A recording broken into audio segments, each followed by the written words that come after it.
Welcome back to Colony, the official podcast. I'm your host, Tara Bennett, a senior producer for SYFY WIRE. And okay, so this is a sad one this week, everybody, and I entirely blame these two guys, co-creator and executive producer Ryan Condal. Hello, sir. It's Wes's fault. He wrote the episode. And the executioner, executive producer, Wes Tooke. Yeah, you're all responsible for this one. Hello, sir. I just wanted to say that for years I've been advocating pushing the whole show in more of a family ties direction, and Ryan, the creator of the show, put me up to it. Blame. Well, you both made me cry, you big jerks. It was a stellar episode, kind of a bloodbath, but of course our hardest loss is Charlie Bowman. And we're going to celebrate the life and times of Charlie today with our special guest, actor Jacob Buster. Hello, my friend. It's so great to have you on the show, and thank you for being with us. Yeah, it's great to be here. When you're starting a show, and especially when you're casting children, what was it that you initially saw about Jacob that really impressed you and thought this is the right kid to bring Charlie to life? It was kind of a strange process casting Jacob because Charlie kind of lingers over the entire first season. I mean, he's really the MacGuffin of the pilot. He's the subject stakes character of the pilot. But we never see him or meet him because he's missing in Santa Monica. So even though people feel like Charlie has been with the show for the whole time because they've always been aware of the character, you only see him in like a 2-minute long scene in the finale of the first season. Until then, we see a photo of him, and we found ourselves in the position at the end of season 1 having to cast this major character in the show. And we knew the plan was that Will was going to go get him in Santa Monica, and that was going to be the storyline for the top of season 2. But we had to basically cast a guest star in a role for one episode in season 1 and hope that we were making the right decision that was going to carry through with us for the entire series. So it was a very nerve-wracking thing. I mean, if you're casting a movie, it's a much different process because you would lock the character up and put them under contract. It's just with the way TV works and schedule and everything, we didn't have the luxury of doing that. So we were trying to cast somebody that we were hoping A, was good, and B, that would be around when and if there was going to be a season 2, which we didn't even know at that point. So a lot of rolling of the dice, but thankfully Wes and I were very smart and picked the right person. And Jacob shined in the room when we brought him in to read and was terrific. And we talked to him and his family on the phone. They were all lovely. And we knew that we were getting a good young kid with a good heart and his head in the right place. And, you know, also a very talented actor. I mean, this was not an easy role to play at all. A disenfranchised child who had been disconnected a bit from the world of emotional reality. And if you ever meet Jacob, he's completely opposite. He's like the happiest kid you've ever met. Yeah, I mean, it all, thankfully, knock wood, worked out, but it was a big chance we were taking to start there. Playing Charlie. Jacob, you have done a stellar job. So tell me a little bit about what your audition was like, or if you had a sense of even who Charlie was when you were coming into the role, or if that was something that really kind of came after when you really could play him more in season 2. Before Colony, I was doing Suits, another show on USA. Yeah. So on Colony, they were looking for a kid that could play Charlie. And the Suits episode that I was filming was the very last episode of that season. So someone that was like ahead at USA Network saw me and called up Colony and said, "Hey, we found your kid." Gave me one audition. It was scenes that weren't even in the script. They just had pre-written them just so I could do them. I did it, and I booked the role off of one thing. Nice. And then I showed up onto set, and the way I was first playing Charlie was kind of like mad and also a little bit scared. Yeah. So I was like having a lot of emotions mixed into it. But once I got on set, they told me, they were like, "No, Charlie's deadpan. He doesn't have any emotion. He's just totally flat." So that was a hard transition to have to make on set. Like something that I'd been practicing for months. All of a sudden I showed up and they're like, "Nope, that's not how it is." I'm like, okay. I guess I'll try to relearn how to play this character. Did that feel comfortable for you? Is that like come natural anyway to be kind of deadpan, kind of see the humor in a situation that might be dark? Or was that something that was a little bit of an adjustment for you to get into that space with him? Everything that I've done before Colony has all been kind of like kid stuff, like family friendly, you know, all these laughing, just a lot of emotions to make the kids be engaged. And then I was trying to bring over that emotion, but yeah, it was a little bit complicated trying to move over into that space. You really did an awesome job. He was really, your performance of him trying to readjust to the family that should feel normal to him was one of the more interesting portrayals of a kid that I've ever seen. Wes or Ryan, were there things that you asked him to watch so that he could get that kind of, it's such a nuanced but interesting performance. I mean, it was on the page, but a lot of credit in this situation has to go to the episodic directors, particularly the first director he worked with was Juan in season 2, who is wonderful with all actors, but particularly great with younger actors. And the challenge of this role, as Ryan was saying, is that he's playing someone who's incredibly withdrawn, which is a challenge for even people who've been doing this for a very long time. So to play it, without it just being flat or dead, and for us to understand there are layers that are on top of that, is a huge challenge. We had an intent for the characters, but we really have to tip our cap to the people who are on set every day who, help Jacob and, obviously Jacob's talent.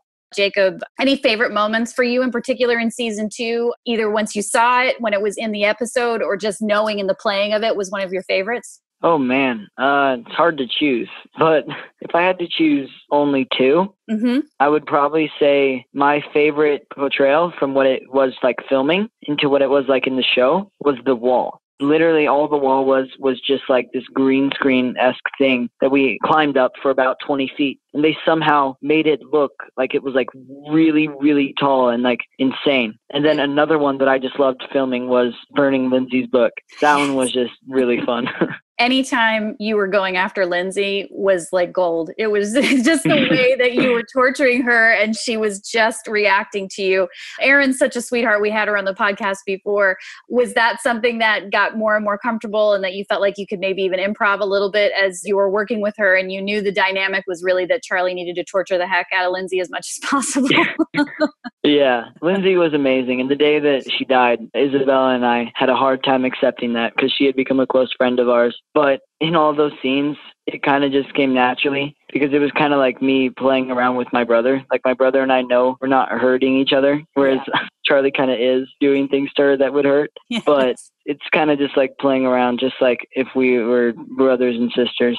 Anytime you guys had those interactions in season 2, they were some of my favorites. Any standout moments for you that just pleased you as the writers and the showrunners for the show about what he brought forth in season 2 in particular? There are a bunch. I mean, the Pringles can just continues to delight me every time I see it or think about it. You'll remember that somewhere in mid-season 2 when Charlie is reacclimating to life in the Los Angeles colony and his mother and father are embroiled in fighting the resistance and trying to keep from getting found out. His mother catches him stealing from their neighbors. Yes. Stealing food from their neighbors and tells him that that's not the way things work in this block and you have to keep your head down and be more careful, and makes him throw everything out so that they can't be caught with it. And she comes back home to find, I believe, Lindsay indoctrinating her daughter into the greatest day, and just, her whole home is falling apart around her. And the scene ends with Charlie walking in the back door with the Pringles can that's now been retrieved from the trash. Yes. Takes a very pointed bite out of that. It's not Pringles because we can't afford Pringles on our USA budget. A Pringle approximation. It was a near Pringles. Yeah. It was a Prangle. The whole like Charlie, Lindsay, Grace, as long as that dynamic lasted, was just fantastic. My favorite scene is at the end of that whole run, which is we cut one of the lines, but he's sitting in that room. They're being held by the occupation and they don't know where their parents are. And Gracie starts crying and says that she thinks something bad might have happened to Lindsay. And Bram looks over at Charlie, who just gives us like a small shake of his head like she's toast. And then in the episode, there's gunfire. You cut directly downstairs to Katie and Broussard running in. The line we cut is you hear the gunfire and Charlie looks out the window and then very dryly says, "Mom's home," which was like my favorite piece, but it was totally out of like an 80s action movie. Oh my God, amazing. Let's talk about coming into season 3 in general. The Bowmans are in such a different place. They're all together, completely new environment. And were you thinking that Charlie was on the path to feeling more comfortable with who he was and this world? Or do you still feel in some ways that you were playing him that he's never really quite going to be in the world like he used to be? Yeah, so the Bowmans are in a very, very, very different place. And I feel like Charlie was getting back into the space.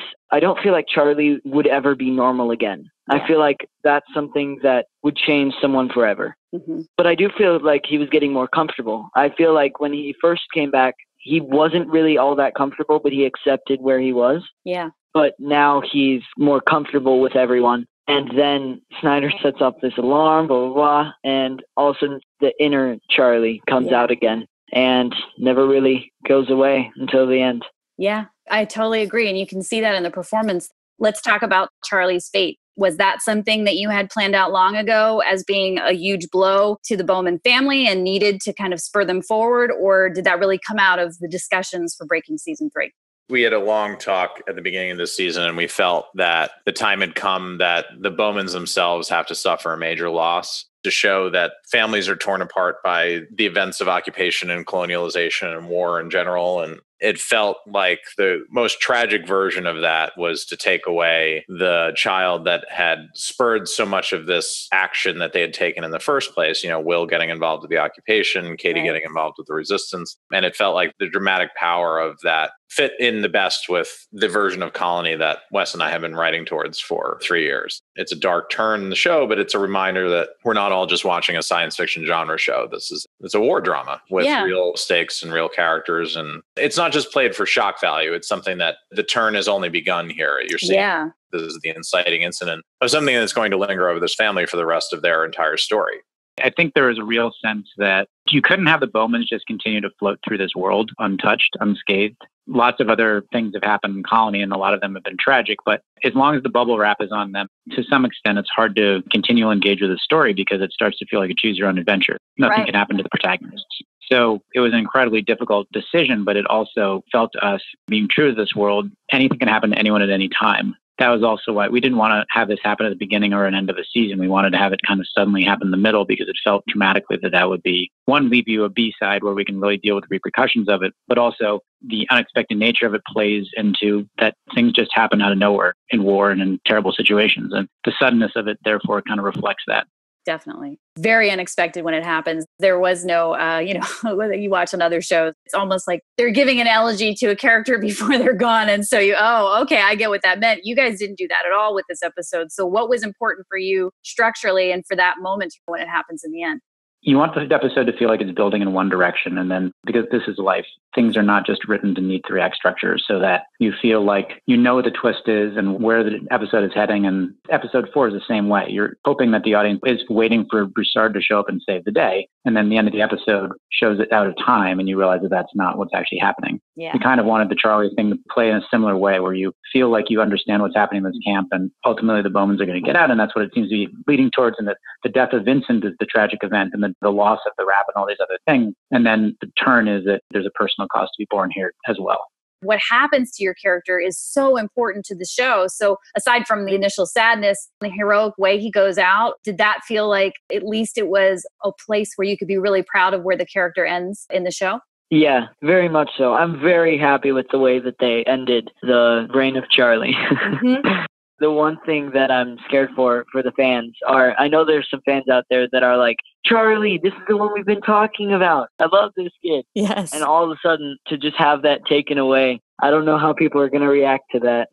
I know, I don't either, because, Bram makes some very bold choices like his mom does. Yeah. And I think everybody's been so behind Charlie and hoping that Charlie is going to be comfortable and be happy again. And yeah, it is a gut punch. Yeah. When I first heard that I was dying, it was a gut-wrenching feeling, and I was like, wow, I can't believe this is the end of Colony for me. This has been like a really big part of my life and a really big transition. Then once I got on set and I was practicing the falling and stuff, it just started to become fun, and I accepted what was going on, and I just started to enjoy every moment. Jacob's moment in that last battle scene, did that have to come early and then he still had the rest of his scenes to do? Or did you guys try to shoot it in a way so that when he wrapped, it was towards the end of the episode, or how'd that roll? We had an incredibly thoughtful AD team. Mm-hmm. They were very, very attuned to the nuances of making sure that this was done the right way and as easily on a young actor as possible. We don't have the luxury of rehearsing a lot of scenes. This was a scene that we went out and rehearsed 2 days before. And several of the actors, including Sarah, had great choreography ideas for it, which really, I think, elevated it. Finding that hilltop, finding the right places to shoot it.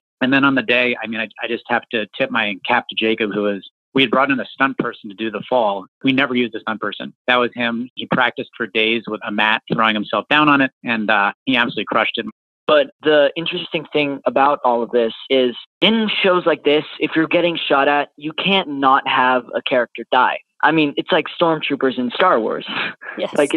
They never die and it just becomes a joke. Yep. So you kind of need one person to die, and you can't kill Gracie because seeing the world through her eyes shows you how morbid it really is. Yeah. It's not like, oh, they're doing this to adults. They're doing the exact same thing to children. Yeah. And then Bram is old enough that he can have a storyline. So I feel like Charlie was the only choice there. You're so gracious, to see even the impact, but you absolutely are not forgotten as the episodes move along. And probably my favorite moment of the season is watching it happen and then the Bowman's reaction. And I look over to the monitors where Jeremy Webb, who, by the way, directed an unbelievable episode, Yes.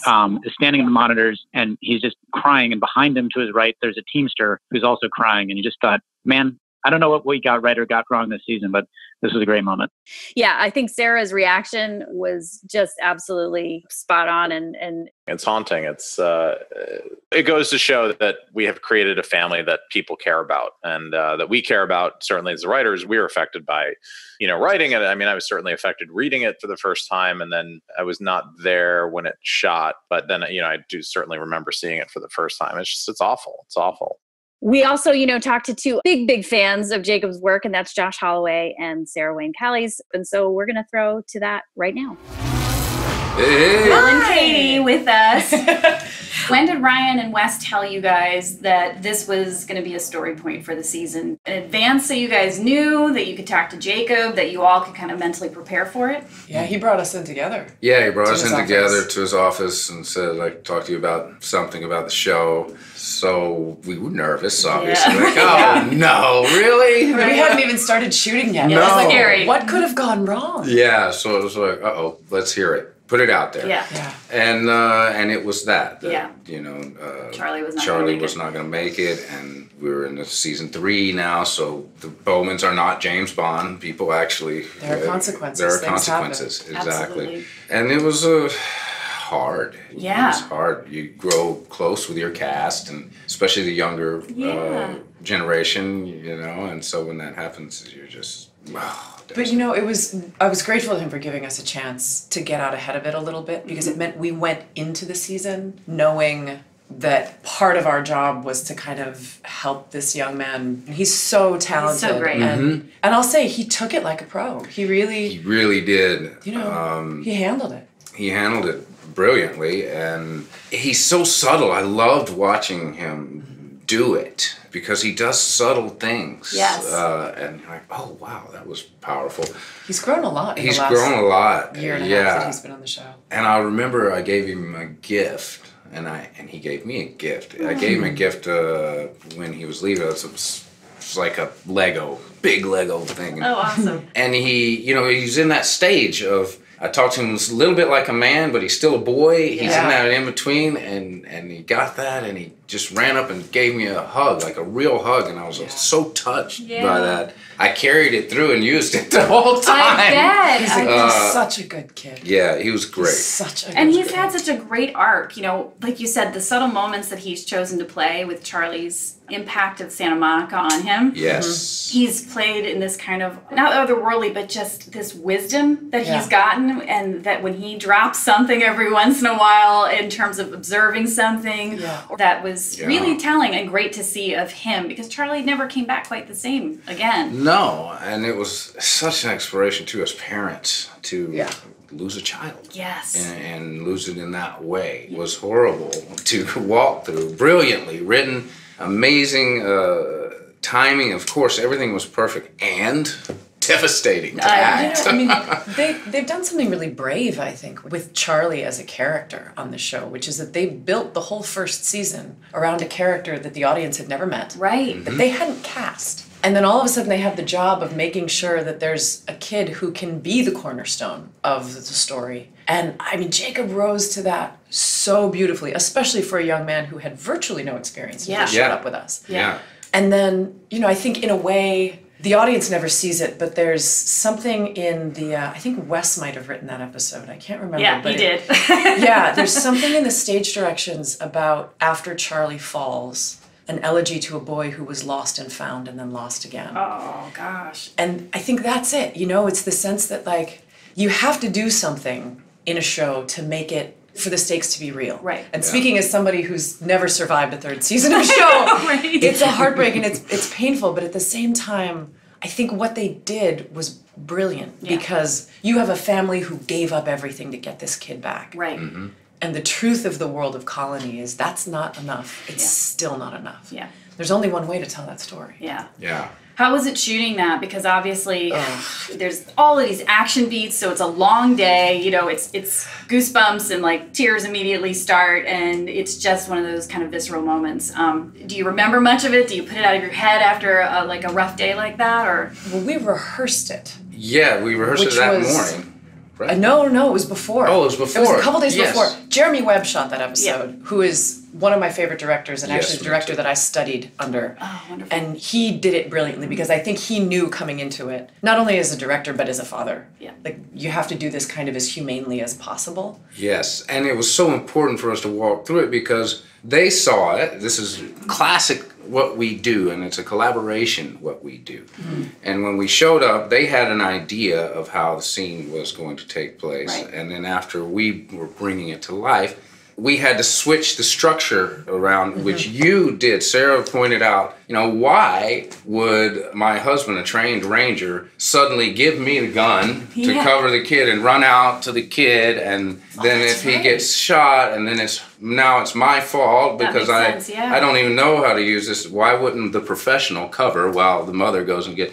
And we were like, my God, that is so brilliant and true. Yes. And so that was a perfect collaboration, and Jeremy and Wes and everyone were so on board, like, oh my God, we never saw it like that. And that's what needed to happen. Yeah. And the story was told correctly because you stepped up and saw that. I forgot all about that. I didn't forget about that. Well, it was the gift of rehearsal. The rehearsal, you know, exactly. You bringing can't it to do life. That on the day. No, you need to bring it to life first and go, whoa, once we ramp these emotions up and everything, what story are you actually telling? Makes sense, yeah. So and then we took Jacob out to dinner. And then we took Jacob out to dinner. And then we took Jacob out to dinner. Like, we took him out to dinner. And his favorite meal, favorite restaurant, place, hopefully, whatever he wanted. Your last meal on earth. No, but I mean, he had to like wake up the next morning to go do 5 auditions in New York or something. I mean, this kid, like... He's going to do He'll be fine. It's the moving on, this is the actor's life kind of thing. But we'll talk in the future with both of you as the podcast happens. But thank you so much for being with us. Pleasure. Yeah, thank you for having us. There was more loss in this episode. We lost Vincent, played by the great Waleed Zuatier. He was really put in a moral vice in this episode. The interrogation scenes, this is what he knows how to do. And so you get to see him with all of the Bowmans and really get the truth as much as he could get out of everybody.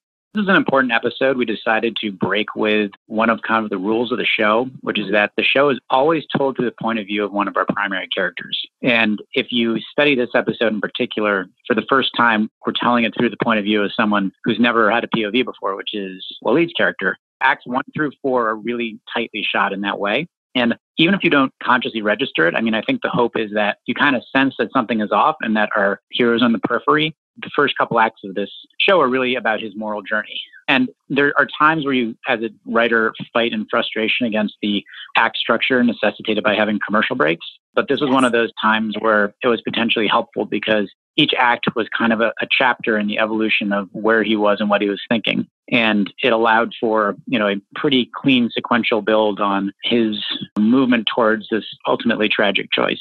Anytime you have an actor that good, you want to put him front and center. His work in the previous episodes gave us the confidence to say we really can center this episode and make it strictly his POV through the first 4 acts. Absolutely. We had Waleed on our show, and he had something to say about the push and the pull of what happened with his character from his point of view as well. Where I think that there was such strength in the storytelling is that McGregor's character really does have a very legitimate point of view. Mm-hmm. And we have a history. We have a friendship. So when things start to challenge his point of view from just what I'm experiencing and what's happening in the camp and the Bowmans, that's where I start to get conflicted. But when I do see that there are some holes in their story, and McGregor really confronts me on that, it's a very strategic way from his behalf to utilize somebody on his team that's close with them. But that's where the character is very conflicted. So there's the empathetic side to me, but there's also the real strength side. One of the things in the script, it says that I'm really good at interrogation techniques. For me, that was a really big clue. Why he's such a complex character is that he is very empathetic and he operates from a place of emotion, but he's also very strong, and there is a lot of strength to him. For me as an actor, that was where, okay, well, this is where I need to really utilize that and really need to push the envelope. And there were places where Graham and I, in our characters, were really kind of going head to head. But it really made sense, given the history that they have and just given the real strength in both of their arguments. Was it always kind of in your head seeing him as somebody that his own moral compass was going to end up being the undoing of him? I think the traditional military tactics are there are losses for the greater good and the greater gain. And that's what Vincent is being challenged with here. It's like, and there is actually, I think in one of the episodes, I think one of Katie's lines is, we're our own biggest enemies. Yes. And I think the relationship here between Vincent and McGregor and just the whole construct of the military background and how a war is fought and where we are just as human beings trying to survive, those traditional methods of warfare are really challenged. And you go, well, what is the right thing to do? So I think Vincent has made some of those mistakes, and some of those mistakes come back to haunt him. And that's what we're experiencing as an audience. Hopefully there's that empathy with Vincent's role here, somebody caught in the middle. Thank you so much, Waleed. It was you. Great to have you on the show, and we're really honored that you were able to talk about him on the show with us. Oh, thank you very much. And then last but not least, we've got the Andrew, Graham McTavish of it all. And even when truth is coming out, how much he's still fighting that. Tell me a little bit about how the play out of his character really helped you guys tell a different type of story too. I mean, McGregor was right, really. And whether you like him or agree with him or would sign up for his camp or army, in the end, it's revealed that his own little version of his colony in the woods he was right about how to run it. And as soon as those rules were broken and violated and the Bowmans were brought into the camp, again, the downfall, the first domino to go, and everything fell after as a result. McGregor's not obviously a character without flaws, but I think so where he was wrong was in not being a leader who's willing to be malleable and willing to take in new information and pivot based upon it. And I think that was McGregor's great failing. And that's where his own downfall originated. And the thing that Vincent and the Bowmans and even Snyder a little bit around him wanted him to react to this new information that was provided as a result of the gauntlet coming into the camp. And he refused to do it. He held hard to his messaging that he had obviously practiced and repeated ad nauseum. Mm-hmm. And I think that's where he had everybody behind him to that point. But then I think the bonds started fraying as a result and things came apart. And so came the Gray Hats. In the previous episode, we were lucky enough to have Graham McTavish as our guest. And so he's able to talk about this episode too. Thank you for coming back again just to give us a little insight into to talk about my death. To talk about your death. Thanks, Ryan. Bring him in and then knock him off. I did not write the episode. I just like to point out the ninja writer, the writer extraordinaire to my left. Is the killer, the killer of all, Wes Tooke, who's responsible for the murder and mayhem this episode. You and Waleed have some really great moments. Yes. We had talked before in other episodes about not making Vincent as a character, Waleed's character, weak. His humanity is used against him. First of all, I have to say what a pleasure it was working with him. All of them, everybody. I think it was alluded to when we were talking about the previous episode, but I said it at the time. It's very rare, actually, to work with so many people who are so welcoming and really professional and, right from the children right up to the barely adult people like me. But Waleed it was a great pleasure working with him in this episode. And the relationship that I have with him, I suppose, it's that I mean, they're almost like brothers, I suppose, kind of. Mm-hmm. That very, very, very deep, bonded friendship that has come through all sorts of terrible, terrible things. And if you've ever had those kind of friendships, not through war or anything, but something that's really brought you closely together, when you feel that is starting to fall apart, I felt terrible sadness, really. Yeah. From McGregor's point of view, in terms of what he felt that he would have to do and what he saw happening and what he saw was more important than his relationship with Vincent. And I think, speaking to what I said in the previous episode, those sort of people, like McGregor, make very, very, very hard decisions. Yeah. And we can argue about whether he made the right decision or whatever, but in terms of his character, that was the only decision he could make. And it was great to play all that stuff there. What a gift for any actor to do. Oh, I'm trying to think of an equivalent. I mean, I remember that my this is slightly off topic, but my father grew up as a sort of a communist, basically, in the UK in the 20s and 30s. And when he discovered in the 80s, when it all, like Glasnost and Perestroika and all the rest of it, and the crumbling of the Soviet Union and the revelations, the truth coming out, even though people were telling him, it was like watching somebody who believed in God being emphatically told he does not exist. Wow. And I say all that as a way of trying to convey what's happening with McGregor, I think, to some extent. Absolutely. That his entire world is just being destroyed. This edifice that he's built up, and all the protections and all the sacrifices he's made, and those hard decisions, all for nothing. And it's absolutely devastating. Yeah. You know that there's such a fine line between making those choices. Yes, we all think we'd like to make the right choice, but... And once again, McGregor may very well be proved to have been correct. Exactly. Thank you. Then the Bowmans ruin everything wherever they go. Yes, the harbingers of evil, as you say. Well, thank you so much for being with us and giving us that insight, Graham. Oh, my pleasure. Thank you. When you lose your own cast members, that's rough on the writers too. But when you have an episode that's this great and then it has this kind of emotional impact, then you can be really proud of it. I mean, I can't speak for Ryan, but I would say that I'm as proud of the, 1 through 6 run. I mean, wait till next week, but this opening run for the season, with moving to a new city, with having new design people, with having new guest actors, the number of people who worked incredibly hard to pull it off blows my mind. And I just think it's a testament to how quickly they bought into the concept and how much effort they put into making it great. And the core cast, I also feel like really found another gear within themselves in some of this stuff.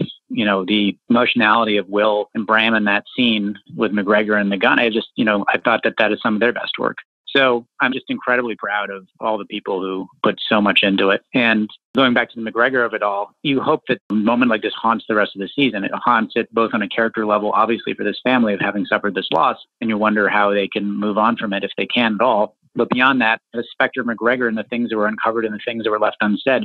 And that's one of the reasons we didn't want McGregor to die dramatically on screen in some emotionally satisfying way for the audience. We wanted him to, it's kind of in passing. He's blown up in the background. Yeah. Amazing stunt, by the way. They did a great stunt. We wanted to be almost offhand because we don't want you to be able to celebrate that, because ultimately when you look back on this, beyond him, as Ryan said, having been right about the way to run his camp, maybe he was right about some of the bigger things too. Yeah. And you don't want to just write it off. We want people to hold on to that and, remember these larger questions as we move forward in the story. It was an awesome episode. And so I give you major kudos. It was just really wonderful, even though it was a short run, to have Waleed and to have Graham. And then mostly we can all just give a big hand to the wonderful work of Jacob Buster, who added so much to the show, who made Charlie such a unique character and one that all of us are going to miss. What was your rap moment like on the show? Was it, did the crew honor it in any kind of special way? Yeah. After that, I just stood up. Everyone was standing around me. And everyone was telling me that they were glad that they got to work with me, and they're glad that I was Charlie, and they think I did the role better than anyone else could. You did a really amazing job, and it was so emotional, and it was really wonderful to watch how you grew in the character as well. You added so much to the whole dynamic and to that family, and we really appreciate you being able to talk to us about it. Yeah, I'm glad I got to be a part of this. So that was one heck of a jam-packed show. We, again, are so appreciative of everybody being able to talk about the wonderful work that Jacob Buster did. Ryan Condal, Wes Tooke, Josh Holloway, Sarah Wayne Callies, Waleed Zuatier, Graham McTavish, and of course, Mr. Jacob Buster himself. Thank you at home for listening to our podcast. We cannot thank you enough because you being here makes the show. As always, you can find us on iTunes, Art19, SoundCloud, Google Play, whatever way you like to listen to podcasts, we're out there. Send us whatever you'd like us to ask for Ryan and Wes or the cast via the comment section on the bottom of every weekly podcast post on SYFY WIRE, or reach out to us on Twitter at my handle @Tara D. Bennett. I also love to thank my wonderful team, producer Bartley Taylor, producer-editor Paul Terry, our mixer and masterer Dave Draper, and our engineer at the network studio, Mike Casatini. You guys make us sound awesome. We're so appreciative, and thank you guys again for listening to Colony, the official podcast. We'll be back next week.